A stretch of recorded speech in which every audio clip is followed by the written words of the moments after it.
Hi guys, how are you? Hey, this is just a quick update again. Sorry, I know it's been a week or yeah. So as you can see, I'm up. I'm actually walking around, and I know that'll take a lot of people by surprise because of the kidney stone I had. So let's talk quickly about the kidney stone, okay? Because I'm sure that a lot of people are very interested. Now, let me say first, I have to blame myself here for this kidney stone fiasco. I'm just here outside Klub Safari, by the way. This is Leah's little brother. He's running for mayor. Don't think he's going to make it, but it's a good experience for him. So what I want to say about kidney stone is, as you can see, I've lost a heck of a lot of weight. Guys, if you have any idea the suffering and pain and discomfort and just anyway, I'm not going to elaborate on that, but hopefully the people with better imaginations will be able to understand that. But or actually, I got a lot of guys telling me about their own experiences, and they all know it's hell. 4-letter word, kidney stone. So how do I blame myself, and why do I blame myself? First of all, of course, lifestyle is like everything else: heart attacks, ulcers, strokes. You care to name it, diabetes. This is you. You are the ultimate reason and cause for all these problems. You yourself, me, myself, I, me, myself, I. So I can't deny, and I don't want to deny. Buddha said something that is very, very true. And if people live according to that rule, one single simple rule: never blame another. Always blame yourself first. The whole world would be without any problems. Now, I arrived here from... I'm rambling. I arrived here... sorry, guys. I'm up. I'm standing. Look at me. Thin as a rake. Lost. I'm going to weigh myself tomorrow at the clinic, but my pants are just dropping off me. Seriously, I mean, I can't put on any pants. It just drops straight off me to the ground. So, you know, not surprisingly, I haven't really eaten for over 2 weeks. I've eaten a good breakfast today. Good news. You know, good breakfast, and I had a little bit of, I had for the last 2-3 days watermelon, some porridge, rice porridge, and oats, and some fruits, and of course I try to drink water. I have the apple cider vinegar, guys. I highly recommend this. This is a miracle product. If you never had it before, get it. Just get it. April 17, I arrived from Davao. My motorbike, very hot, extremely hot. In Davao, I was totally dehydrated. In Davao, I did not drink water. I don't even remember the last week I was in Davao ever drinking 1 glass of water.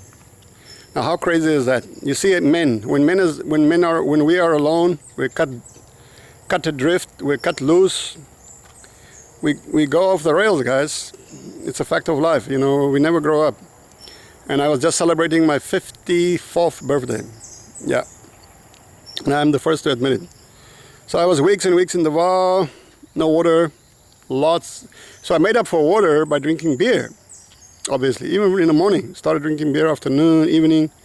And in between, you drink vodka in the evenings, vodka shots, gin. And the water is not there. And no fruit. The only food, in fact, that I think I had for weeks was barbecue. Seriously, barbecue. Can you believe this? Barbecue, barbecue, barbecue, beer. Barbecue, barbecue, beer, booze, barbecue, beer, blah, blah, blah. So as you can see very quickly where this is going, it's not going to end well, right? April 17, my birth dates. I arrived back here at Safari on my motorbike, totally dehydrated, because the moment I walked in here, I started shivering. I had to put on long sleeves. I crawled into bed. It was that cold. And I fell asleep for 2 hours. Woke up to a really wonderful dinner, prepared by Leah, of course. Magnificent. Best dinner ever, guys. And I had only 3 beers. Straight back to bed. Woke up in the morning. Not feeling particularly well. Next night, I woke up with a pain in my side. Still cold, still kind of shivering. And I started to drink a little bit of water. Not much. I mean, I should have been drinking gallons by now, right?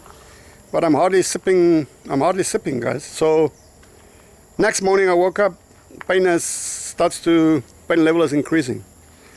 Then the next day it was serious pain, and for some reason I thought it was to do with my ribs, because I was sleeping on to be honest, I was sleeping on a plank, a wooden bed, and I thought I because of the exhaustion and all this stuff and maybe dehydration, I thought I was dehydrated. I know I was dehydrated. I thought I rolled over and then hit the corner or something, and I somehow hurt a rib while I was sleeping. So I had this in my mind. Oh, it's a rib injury, or the muscles or the tendons, you know, which of course hurts like hell.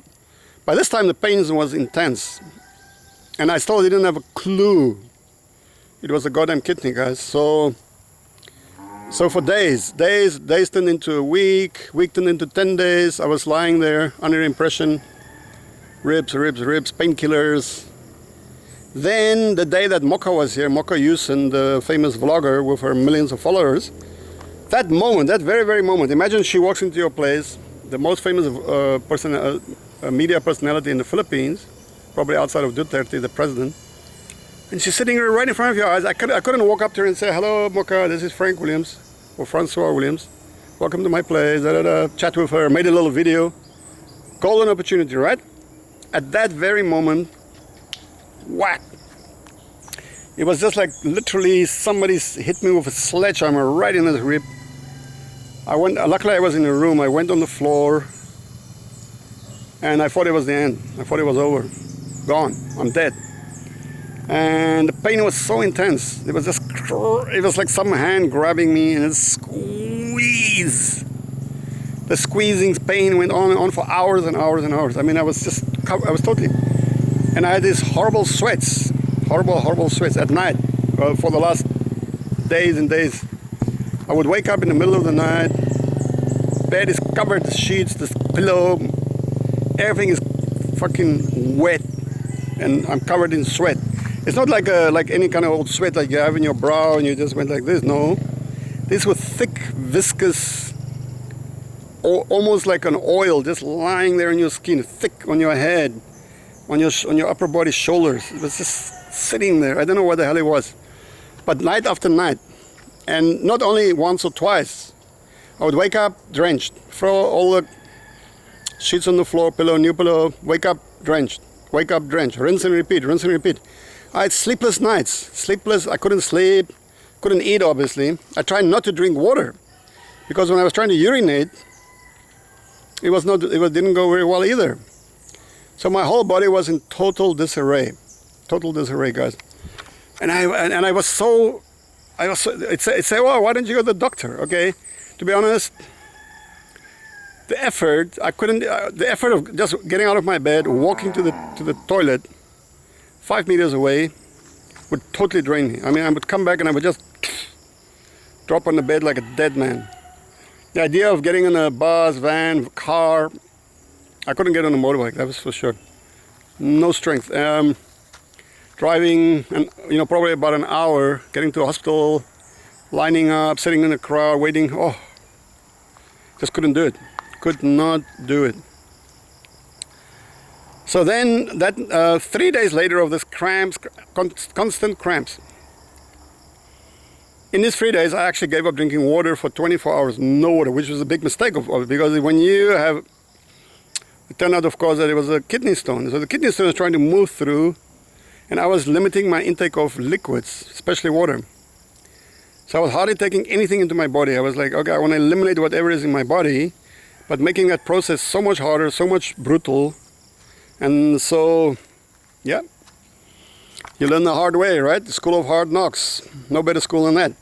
I think on the third night after the cramps started, I woke up at about midnight, went in the toilet, just had a urge to pee, and I could see blood, and then I knew kidney stone straight away.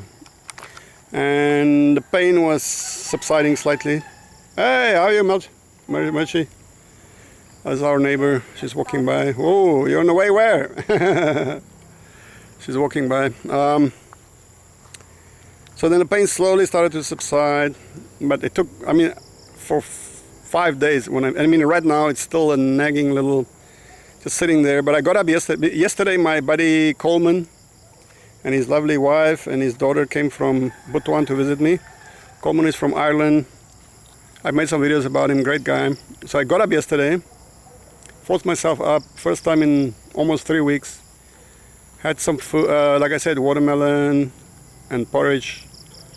And then last night, while Coleman was here sleeping, I woke up again about 2 in the morning, and I went to the toilet, but now I could pee properly, right? Because the stone is gone, but the pain is there. It's like a raw wound, just lingering pain.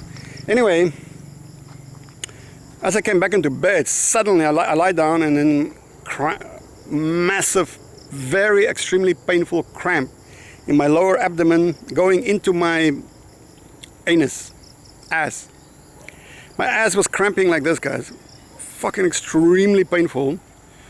I got to the toilet just in time, and then slowly but very surely, it was extremely painful process. It was like the feces, which is shit by the way, feces were clinging inside the guts, just clinging on, you know, and it didn't really want to separate.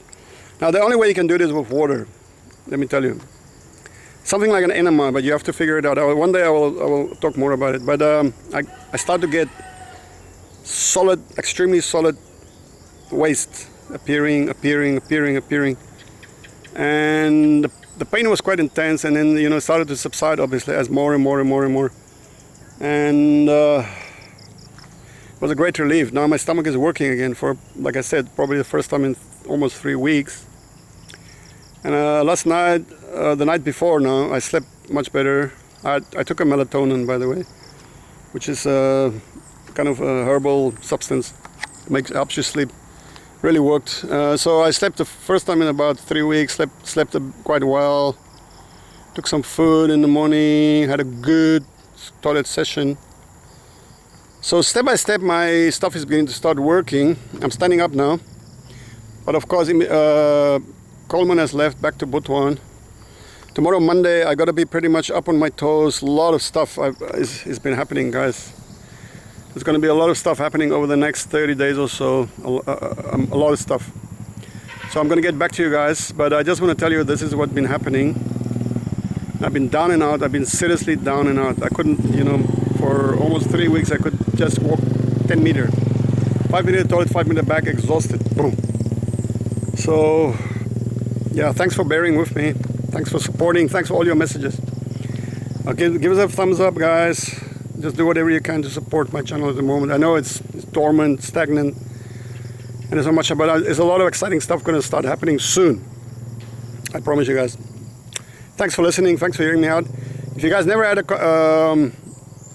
a kidney stone, avoid them. You don't want it. Drink plenty of liquids. I'll talk more about it later. But liquids, it's all about liquids, and so on. You know, you can you can find it online. But I will tell you more about my personal experiences and give more advice in the future. Make specifically a vlog about kidney stones. Right now, I'm just telling you guys in general what's happening. The sun is going down here. Let me quickly show you. Leah went out to the grandmother. By the way, this is what it looks like here when the sun is going down, guys. Very green. Green and quiet. You hear a few birds in the background. Leah went to her grandmother near here. She walked there, the house, or the hut. The grandmother lived in a bamboo hut for her 94th birthday. So Leah was, of course, cooking some stuff for them and being a very filial grandchild. I don't know if you guys know the word filial. Anyway, it's a good word to know. So English lessons are free at Klub Safari. Okay guys, thanks again, huh? Keep in touch. Love.